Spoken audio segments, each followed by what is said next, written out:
है, खरीद और बिक्री है, तो दिमाग काम करता है। परंतु अगर कोई मेरा अपना होता है तो मेरा दिल काम करता है, और दिल जब काम करता है तो रिश्ता अपना हो जाता है, मेरा हो जाता है। मेरा भाई, मेरी माँ, मेरे पिता, मेरा पति, मेरा घर, मेरा सामान, मेरे खेत, यानी जिस भी सामान के साथ मेरा शब्द जुड़ा है उसके लिए हमको परवाह होती है। दुकान में वही चीज़ है तो हम उसकी परवाह नहीं करते, परंतु अगर चंद पैसे देकर खरीद लेते हैं तो धीरे धीरे उस व्यक्ति के मन में उस सामान के लिए परवाह पैदा हो जाती है।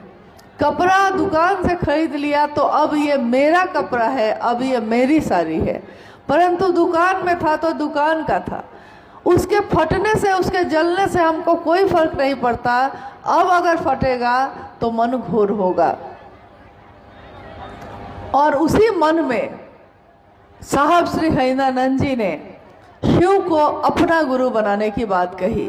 तो पहला सूत्र उन्होंने दिया कि मन ही मन की गति सबसे तेज होती है, तो मन ही मन अपने गुरु शिव से कहिए, हे शिव आप मेरे गुरु हैं, मैं आपका शिष्य हूँ, मुझ शिष्य पर दया कर दीजिए।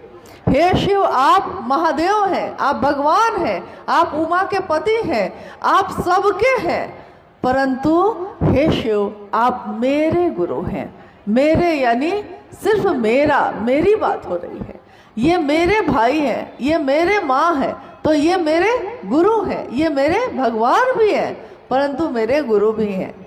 और याद रखिएगा, ज्ञान एक ऐसी चीज़ है जब तक कोई लेना ना चाहे ज़बरदस्ती कोई दे नहीं सकता। मेरे घर में अगर मेरी माँ बहुत सुंदर भोजन बनाती है, बहुत सुंदर खाना बनाती है, लेकिन मैं उनसे सीखना ना चाहूँ तो वो मुझको ज़बरदस्ती सिखा नहीं सकती।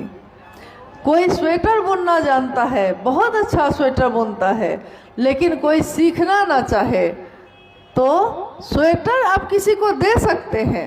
स्वेटर बनाने का गुण जब तक वो सीखना नहीं चाहेगा आप नहीं दे सकते। खेत अपने बेटा को बांट सकते हैं, परंतु खेत में खेती करने का ज्ञान अगर वो लेना ना चाहे तो आप ज़बरदस्ती नहीं दे सकते। ज्ञान मन ग्रहण करता है। खेती करने का ज्ञान भी किसी का मन ही सीखेगा।